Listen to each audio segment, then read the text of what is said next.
That's the end of the lecture. Does anyone have any questions?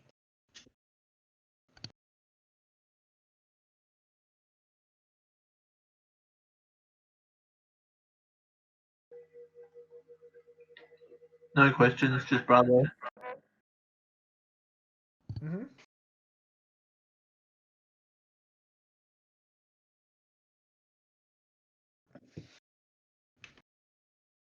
I'm reading, so I'll answer them in a sec.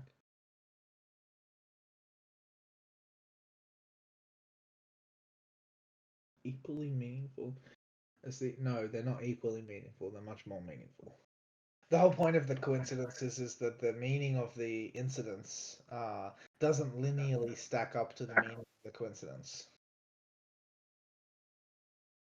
So the answer to the first question is no, I don't agree with that.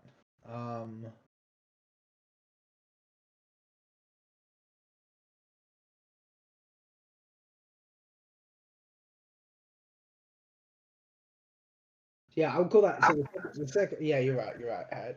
So the first question was, do you agree or disagree that these coincidences are as equally meaningful as the incidences that led to their paralleling? And I said I don't agree with that. That the entire point of synchronicity is that you cannot linearly stack up the meaning of the events and reach the same level of improbability. The improbability of the coincidence and how meaningful it is far exceeds the individual events stacked up. It's the fact that they all come together that makes it so remarkable. The second question was, the framework of stalking synchronicity seems to necessitate taking into account meaningful coincidences, which is limited to the subjective.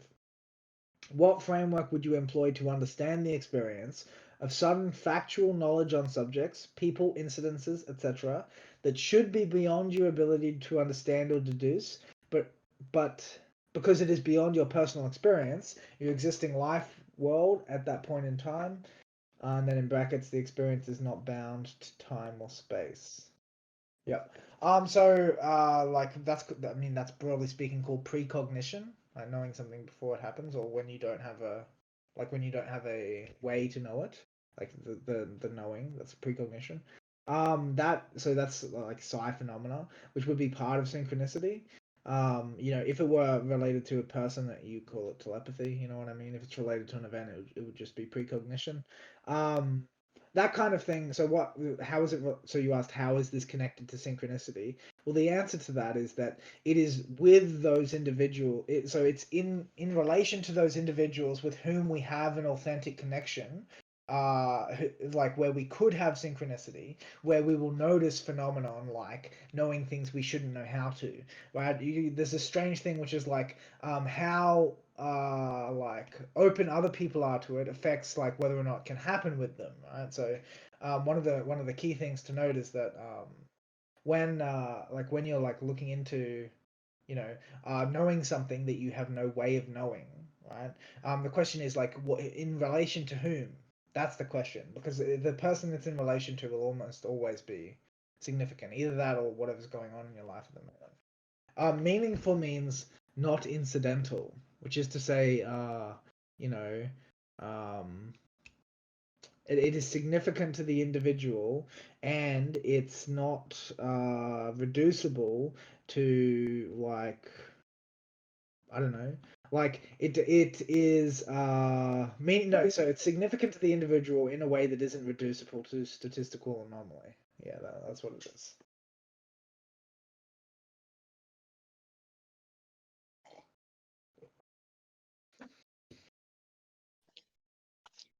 I think you did it, man.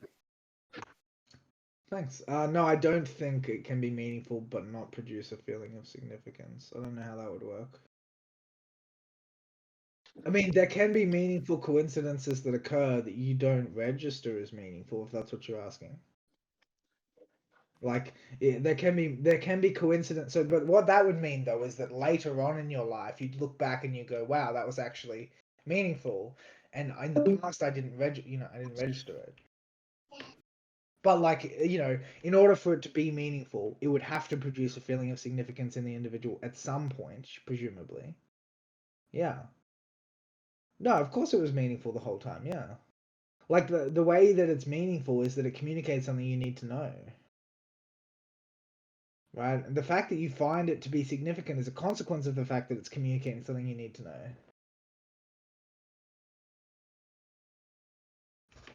Oh yeah, I think so. Yeah, I think I misunderstood your question.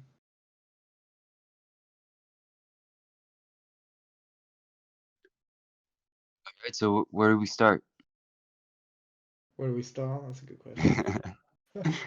How do we start this beginningless beginning? I don't know. I think a really good way would be. I mean, that was a long talk. You know what I mean? I set it up real nice, though, I think. Mhm. Like tomorrow or the next day or something, if people are like around, I would love to like come back to this VC and have a chat about some experiences that people have had along these lines. Because if it's just me talking, then it's kind of one dimensional. But when people, when it's a group of people sharing their own individual experiences, it's harder to be skeptical and like just shut it down. For sure. I mean, what about even experiences of the lecture? Because, like, just Mhm. even commenting along with emojis helped me retain some of the more pivotal messages that you embedded in it. Mm-hmm. So it was like there's always a meta layer going on behind the scenes of whatever the spoken means of communication may be in a given moment. Mm-hmm. And like to reduce it down into emojis, at least semi-coherently, uh, for the individual, and then the people that are maybe telepathically or precognitively entangled, let's say. Uh, there's a lot of like kind of game theoretic strategies that present themselves. Namely, like if you're familiar with like game A or game B, Mm-hmm. uh, in like a post scarcity context, that is the uh, I think that is one of the sweet spots of someone who's accepted synchronicity in a kind of datalogical sense, a hard determinist sense, to where they don't question it, but they could if they were put to task. Mm-hmm. Uh, yeah, just listening along to words as they happen and then watching what's going on in your environment or taking notes or any of these just kind of noticing of colors or the wind is blowing or not. I Definitely. put out the impossible task that some squirrels remove trash from my front yard just because I wanted them to. I didn't want to have to pick up the trash, so make the squirrels do it. And that impossible thing didn't happen. Uh, but all the normal natural phenomenon, all that stuff happened. Cars drove by. I noted the color, made some emoji notes, Mm-hmm. and basically fell in love with your words as they were happening, in and out of them, because there were moments where I was like in my own part of it, and then moments where you were holding essentially the like musical notation of the symphony of synchronicity, and the vocal, the words were like the music, and it was like I was watching you play a song for people through a lecture, and then I was like experiencing the song of your words. Yeah, I mean, I'm really excited for like uploading it because then everyone, then people who aren't even here will be able to, listen to that harmony, let's say. The harmony, it's definitely encapsulated. I think you cast the paragon perfectly. Um, so just to quickly address Hyde's question, you asked, is the meaningful message conveyed by the synchronicity necessarily apprehended by the subconscious at the point of contact? I don't know how to answer that because I don't really know where the message is coming from, mate. The message might well be coming from the subconscious. I really can't figure it out where it comes from. Um, It, it's like presumably from either the subconscious or the conscious mind for the individual. so like so there's an element of it which seems like it's coming from the universe, right? And then Yeah, which is like sort of like implied in Height's question, right? And then there's an element of it which definitely does seem to be mediated by the subconscious mind. And then there's an element of it which is related to the conscious mind. But overall, it seems to be like more like an over. So it's like overlapping fields, and then they've like yeah. yeah, it's like an interference pattern between overlapping fields. That's the best way I can describe it. That is the best way, I think. The interference pattern that happens from the ripples of each other's presence, even Hmm. in the environment. Like the environment is an ocean, and then each individual is casting waves by their movements, Yeah, and they're like cognitive movements as well as like wishful thinking movements and all that kind of thing. Typically, like when like your movements generate waves, right? Then those waves, like the consequences of your movements, come back and hit you. You know, those ripples Yeah. hit you, and those ripples mean something about how you've moved. That's synchronicity. The synchronicity is Yes. that feedback from the world. That interplay between the two.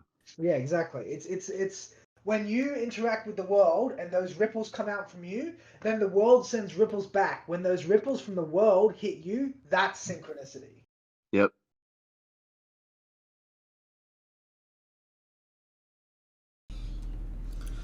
Hey guys, thanks for watching that lecture excerpt.